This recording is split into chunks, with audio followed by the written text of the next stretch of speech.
Tout est une question d'argent aujourd'hui, et même dans le football. L'heure est grave, les copains.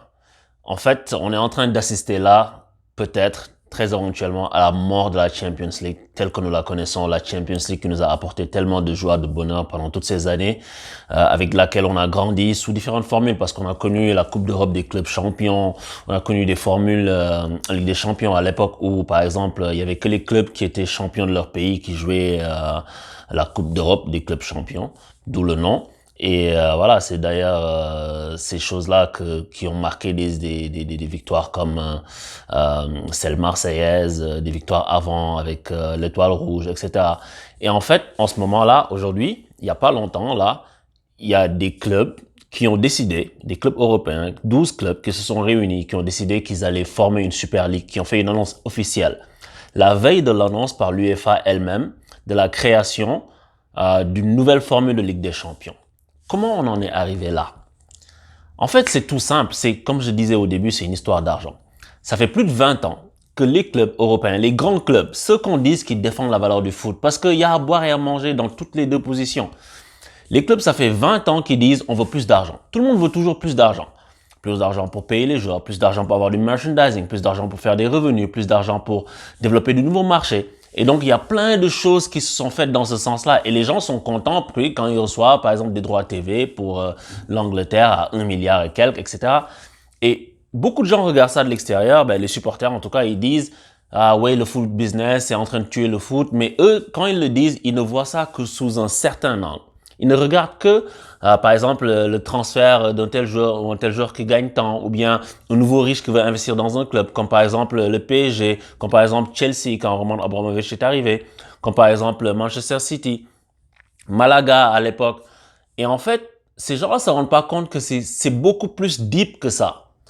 C'est beaucoup plus rooted que ça, parce que tout le monde essaie de faire plus de sous. Et l'UEFA a refusé, parce que l'UEFA distribue de l'argent au club, comme on le sait, mais pas la plus grosse part du gâteau. L'UEFA, franchement, ils se font des milliards et des milliards sur la Ligue des Champions.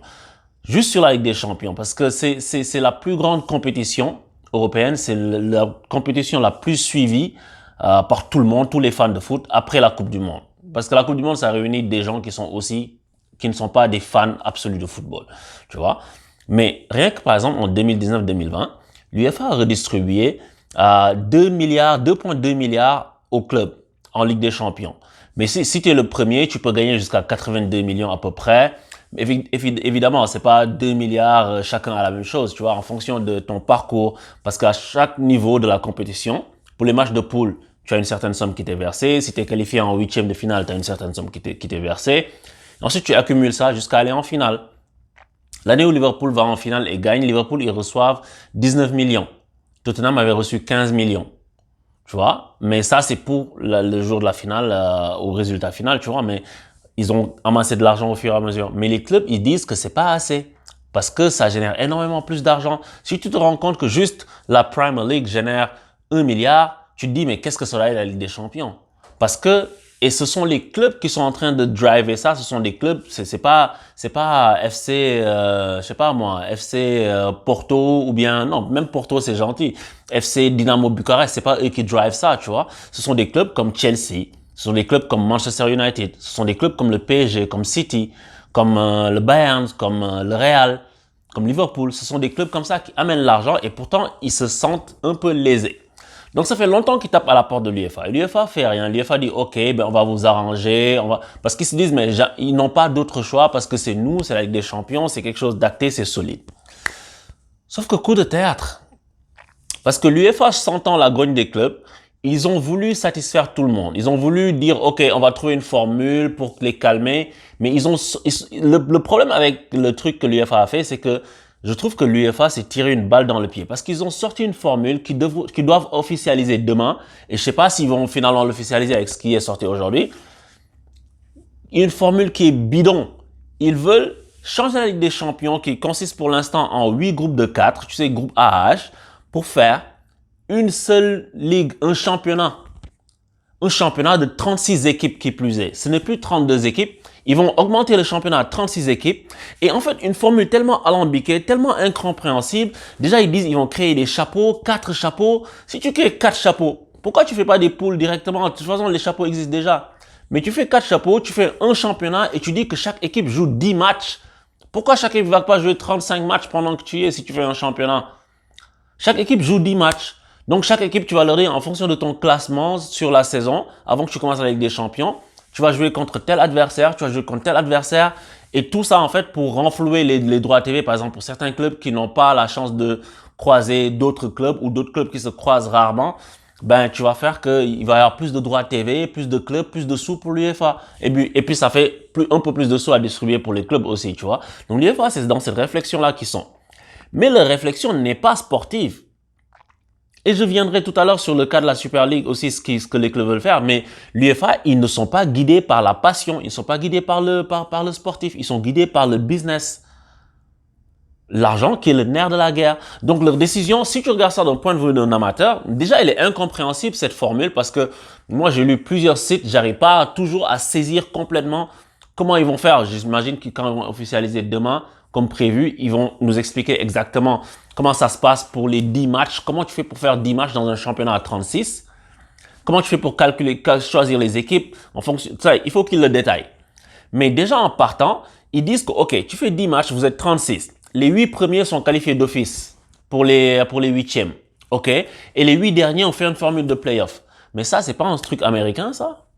C'est pas un truc de, ouais, ils vont faire des barrages, les 8 derniers à se qualifier doivent se rencontrer, machin. J'imagine que le plus haut gradé va rencontrer le dernier, comme en NBA, en fait. Et moi, je pense que tout ça, c'est la mort du football. Parce que je comprends qu'on veut changer l'histoire des poules, parce que la Ligue des Champions commence à devenir vraiment intéressante, vraiment chaude à partir des quarts de finale. Soyons sérieux. Les huitièmes de finale, il y en a, tu vas avoir un ou deux huitièmes de haut niveau, mais en général, c'est les quarts qui sont des gros matchs de Ligue des Champions. Donc, si tu veux faire ça, mais réduire le nombre des équipes.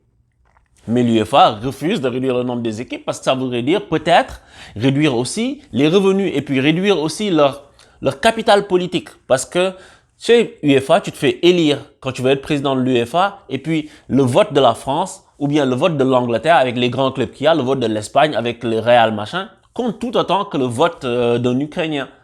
Donc, pour te faire élire, et c'est ce que Platini avait fait, tu vas faire plaisir à des petits clubs dans des petites fédérations, tu multiplies. C'est comme aussi pour être élu à la FIFA, tu vas dire aux Africains, je vais te construire un terrain, tu vas pouvoir kicker du ballon avec tes potes pour qu'ils votent pour toi.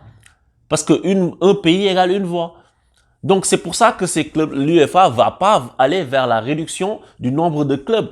Et c'est ça que si tu veux augmenter le niveau, c'est ça qu'il faudrait faire. C'est comme l'histoire des championnats où tu dois réduire le nombre de clubs en championnat, de passer de 20 à 18 par exemple, comme ils font en Allemagne, pour avoir moins de clubs avec un niveau plus élevé, mais ça veut dire moins de manne financière pour tout le monde, peut-être moins de, bon, avec la Ligue 1, vu que le niveau n'est pas terrible, peut-être que tu gagnerais pas énormément plus de droits TV, mais la répartition de ces droits TV d'ailleurs, et ça c'est une parenthèse, en Ligue 1, elle est mutualisée. C'est pas les grands prennent la part du lion de ouf. Il y a une certaine répartition, mais c'est un mindset qui est derrière ça. C'est une façon de voir la vie. C'est une idée de faire de l'argent.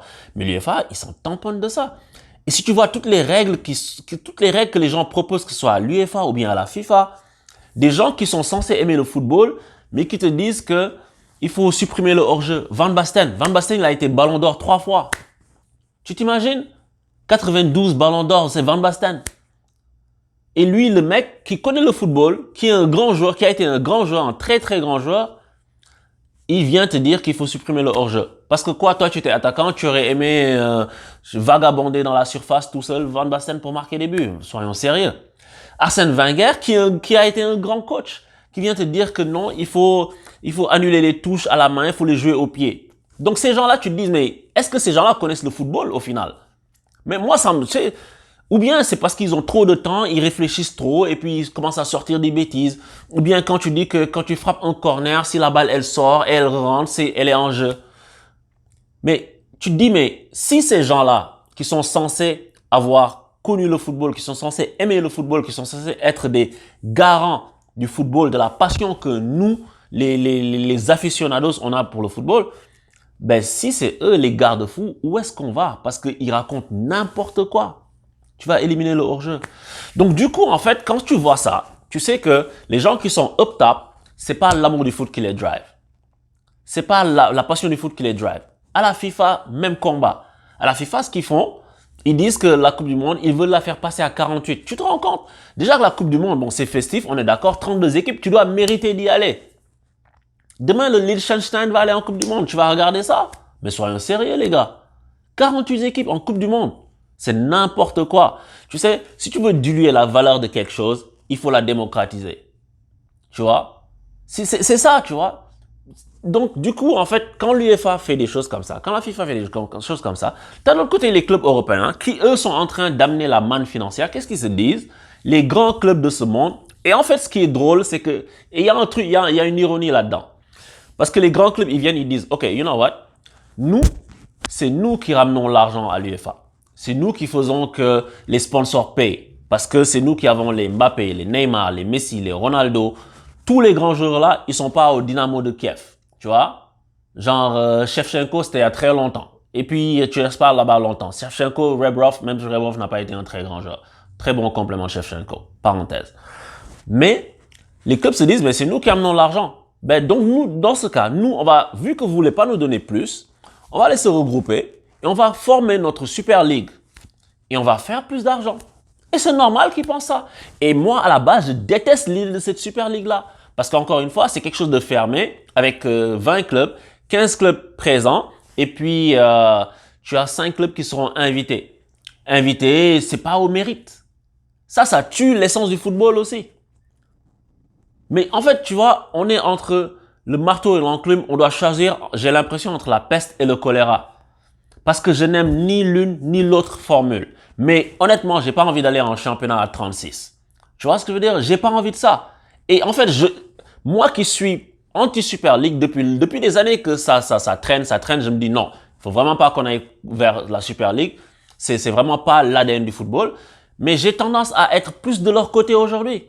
Parce que ce que l'UEFA veut faire, c'est bidon.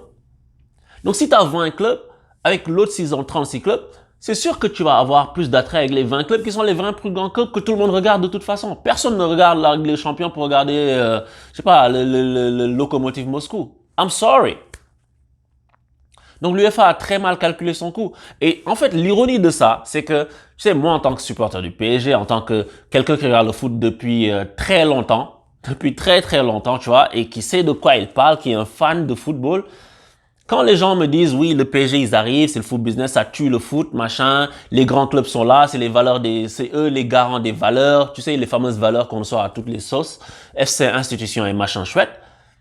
Ce sont ces mêmes clubs-là que tu défends, que tu dis, c'est eux qui défendent les valeurs, alors qu'ils ont juste de l'argent, c'est juste des anciens riches, alors que les autres, c'est des nouveaux riches. Ces clubs-là que tu penses être les garants de machin, c'est eux qui poussent pour faire ça, parce qu'ils veulent plus de flouze, mon copain. Ils veulent plus de money. That's what this is about. Donc, du coup, c'est qui le garant des valeurs maintenant? T'as l'organisme de governing body de l'autre côté qui veut faire plus de sous. T'as les clubs de l'autre côté qui veulent faire plus de sous. Tu vas blâmer qui? Je suis très curieux d'avoir la réponse. Tu vas blâmer qui? Et maintenant, nous, en fait, nous qui sommes les passionnés, on est pris en otage par ça. Et les gens veulent nous vendre l'histoire de... Et l'UEFA est en train de dire que ces clubs-là, ce qu'ils font, c'est pas bien, nanana, le foot business, ça va tuer le foot. Mais c'est vous qui êtes en train de tuer le foot, vous aussi. Par vos mauvaises décisions qui sont guidées par l'argent. Et que c'est ça qui nous drive aujourd'hui dans la situation dans laquelle on est. Et c'est pas normal. Mais si tu veux tuer le foot business, tu sais ce que tu fais? Tu fais pas des places de finale de Ligue des Champions à 500 €, à 400 € la place, alors que les mecs qui sont passionnés de foot, ils n'ont pas les moyens d'acheter des places comme ça. C'est ça la réalité. Tu vas pas faire jouer une finale de Ligue des Champions dans un pays qui n'est pas un pays de foot parce que pourquoi tu fais ça? C'est que tu veux développer les audiences, tu veux peut-être promouvoir le foot dans cette localité-là, mais dès que la finale est passée, ils sont foot, eux, ils vont jouer au cricket et des trucs comme ça. Donc, l'UEFA est la première responsable de cette chute de passion, de cette chute des valeurs, si on peut dire. Et puis, t'as de l'autre côté, les mecs veulent en profiter eux aussi. Tout le monde veut se faire de l'argent. Et donc, du coup, maintenant, toi, tu es là en passionné. T'as jamais pu aller voir une finale de Coupe du Monde. T'as jamais eu les moyens d'aller voir une finale de Ligue des Champions.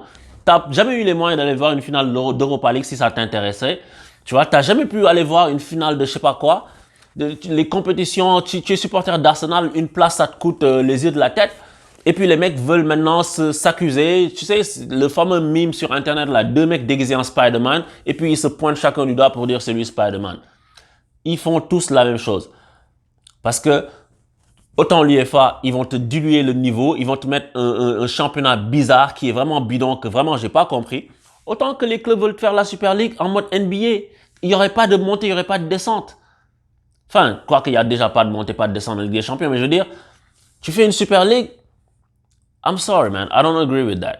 Et puis les championnats, tu te dis les championnats locaux, qu'est-ce qu'ils vont devenir? Parce que les clubs aussi, tout le monde fait de la politique. Et maintenant, l'UEFA a réagi. Les clubs, ce qu'ils font, c'est qu'ils disent, OK, ils disent aux clubs ils disent aux championnats, ce que je vais faire, c'est que je vais avoir plus de sous, je vais quand même garder une équipe pour jouer dans le championnat, mais ce sera une équipe B, peut-être une équipe machin. Comme ça, je joue le championnat, tu vois. Mais je te reverse une partie de l'argent que je fais en Super League. Tu penses que les clubs ne se sont pas préparés? L'UEFA a réagi, ils vont attaquer les clubs. Ils disent que les clubs qui font ça vont être exclus des championnats nationaux, vont être exclus de la Coupe du Monde. Les joueurs pourront pas jouer en Coupe du Monde. Mais vous vous foutez de la gueule des gens quand même, l'UEFA. Honnêtement, là, vous vous foutez de la gueule des gens. Pourquoi? Parce que l'UEFA, c'est un organisme européen pour les clubs. C'est pas la FIFA. OK? Et que l'UEFA et la FIFA se tirent dans les pattes, déjà. Et disons que l'UEFA et la FIFA se mettent d'accord. Alright, vous êtes d'accord, vous voulez sanctionner les gens. De quel droit l'UEFA va empêcher un joueur non européen de jouer pour son pays? Parce qu'il veut pas jouer à la Ligue des Champions? Mais c'est pas sous son aile. Enfin, on sait tous que les pays africains, tu leur tords le bras, tu fais ce que tu veux avec eux, tu dis, regarde ici, regarde ici. On le sait. Les dirigeants africains là, c'est à tous les niveaux, que ce soit sportif, politique, tu leur dis ce que tu veux, ils le font. Mais, tu vas dire ça aux Sud-Américains aussi, qu'est-ce que tu vas faire? Tu vas dire à Messi que non, tu joues pas à la Coupe du Monde, tu joues pas à la Copa América parce que ton club Barcelone ne joue pas à la Ligue des Champions. Mais oh, on est sérieux là? Bon, Messi sera plus là parce qu'ils veulent le faire pour la saison 2024-2025. Et puis ils disent aux clubs d'exclure les clubs de leur championnat. Les clubs, pourquoi ils vont faire ça? J'ai envie de la voir celle-là. J'ai envie de voir cette bagarre-là entre l'UEFA et puis les clubs. J'ai envie de la voir. Comment tu vas faire pour les convaincre alors que les autres vont leur verser plus de flouze? Ça veut dire que toi aussi, tu vas devoir leur verser beaucoup plus d'argent et ça va être toujours au plus offrant. C'est pour ça que je disais ce que je disais au début. Tout est une histoire d'argent. Tout est une histoire de fric. Et moi, en fait, en tant que passionné, je suis dégoûté. Je suis dégoûté qu'on en soit arrivé là, que l'UEFA n'ait pas trouvé un autre terrain d'entente pour verser un peu plus aux clubs avant que les clubs mettent leurs menaces à exécution, parce que ça fait 20 ans qu'ils le disent. Et là, ils sont en train de l'appliquer.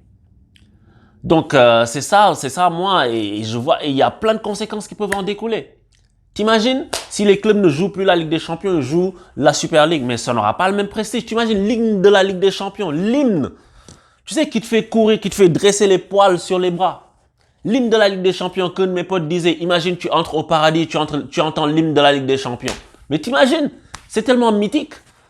Tu sais, tu dis le Real l'a gagné 13 fois, Paris essaie de la gagner, City l'a jamais gagné, Chelsea l'a gagné une fois après tant d'efforts. C'est dur, c'est difficile. Mais toute cette histoire-là, si les clubs ne jouent pas la Ligue des Champions, sera balayée. Elle sera genre figée quelque part. Et les autres clubs qui vont jouer pour la gagner, écoute, ça n'a pas d'attrait. Je suis désolé, peut-être dans 100 ans, ça aura un attrait, mais ça n'aura pas d'attrait là. Donc c'est vraiment, on est entre le marteau et l'enclume, je trouve, et je pense que les clubs, ce qu'ils font, c'est pas bien, mais je le comprends. Et je pense que tout ça vient de la part de l'instance dirigeante du football européen, parce que c'est eux qui se sont mis à vouloir chercher plus d'argent, à diluer la compétition et l'attrait de la compétition et en en reversant moins aux clubs. Tu vois? Parce que s'ils n'ont pas voulu faire un truc, ou bien tu réduis le nombre de clubs et puis tu leur donnes plus. Fais ça. Donc, c'est ça que je voulais dire parce que, et je pense que on va en reparler sûrement de cette histoire-là, de la fin, parce que ça pourrait être la fin de la Ligue des Champions telle que nous connaissons, celle qui nous fait nous lever comme des oufs. On est là jusqu'à la dernière minute, on tremble. Combien de souvenirs on a eu? T'imagines le but de Solskjaer à la dernière minute, égalisation de Sheringham en 99. Le but d'Iniesta en mai 2009 à Stamford Bridge. Tu vois, toutes ces émotions-là que tu as connues, l'égalisation de Drogba, et tout ça, ce serait genre effacé quoi. Ou bien, non, pas effacé, mais genre figé dans le temps. On pourrait plus avoir de nouveaux souvenirs de ça. Je sais pas où on va. Et en fait, oui, c'est l'argent qui est au cœur de ça, mais il faut juste pas penser que ce sont des nouveaux riches, machin, le foot business. Le foot business, ça commence par quoi? Ça commence par le fait que les gens sont en train de faire jouer un match. Aujourd'hui, PSG jouait contre Saint-Etienne. J'ai vu juste la deuxième mi-temps, j'ai pas vu la première mi-temps parce qu'il était 7 heures du matin chez moi, je dormais. tu vois, et que j'étais KO. Pourtant, j'avais mis mon réveil, mais j'étais KO. J'ai pas vu la première mi-temps. Ça, c'est le foot business. C'est faire de jouer des matchs à pas d'heure pour que des Chinois qui n'en ont rien à battre puissent regarder ton match. Tu vois, ça, c'est pas bon. Et ça, tu cours derrière le fric aussi. Donc, ils sont tous en train de faire la même chose. Que personne vienne me dire que celui-là est plus noble que l'autre. Ils sont tous dans le même sac pour moi. Mais je pense que la famille de la Super League se rapproche plus du football que ce que veut faire l'UEFA avec son championnat bidon. S'ils peuvent révisionner leur championnat bidon qu'ils veulent installer là, ok, je dis ok, réduis le nombre de clubs, fais-moi des poules et puis on joue notre Ligue des Champions. Tu vois, si tu veux, tu élimines les huitièmes de finale, alors si c'est ça. Mais me fais pas une formule à 36 équipes, 10 matchs par équipe, on sait pas où ça passe, etc. Donc les gars, j'ai vraiment envie d'avoir votre avis sur cette question-là. Qu'est-ce que vous en pensez? Qu'est-ce que vous pensez que l'UEFA devrait faire? Qu'est-ce que vous pensez que les clubs devraient faire? Est-ce que vous pensez qu'ils vont avoir un terrain d'entente? Et en fait, il y a tellement de choses qui expliquent ça parce que les clubs aussi, et je vais terminer par ça, les clubs aussi, pourquoi ils font ça?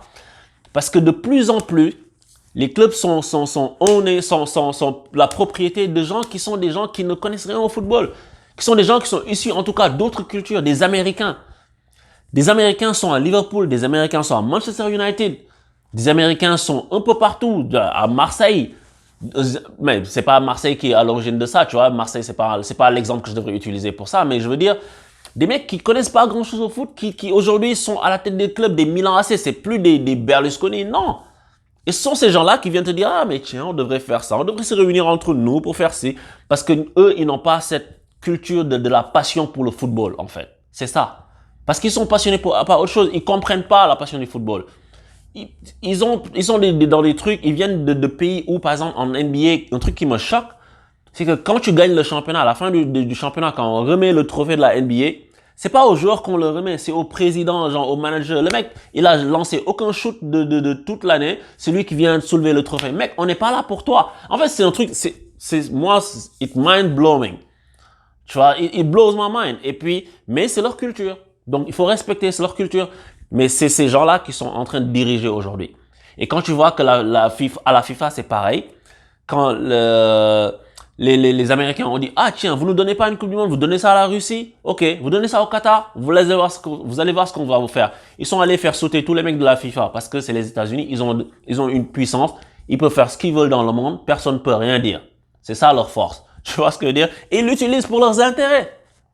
Donald Trump, qui est président, a tweeté, ah, on va voir ceux qui vont nous soutenir ou pas pour avoir la Coupe du Monde. Ils ont la Coupe du Monde direct, parce que sinon ils te sanctionnent. C'est ça la réalité. Tu vois? Donc du coup, chacun essaie de tirer la couverture vers lui. Donc quand tu as tout ça et que tu as le football maintenant qui est dirigé par ces gens-là, il faut des conservateurs dans le football, des Platini. Il en faut. Quand ces gens-là ne sont plus là, tu as la porte ouverte à toutes les fenêtres et puis toutes les réformes un peu bidons de ce genre. Et toi, en tant que fan de football passionné, tu les comprends pas, mais ce qui les dirige, c'est ça. Money, money, money, money. En tout cas, c'est ça. Dites-moi vraiment ce que vous en pensez. Partagez cette vidéo au maximum pour que tout le monde soit au courant, pour que tout le monde puisse avoir la discussion. Et puis, je vous dis à bientôt dans les commentaires. Et puis, c'est ça. Allez, à bientôt. Ciao.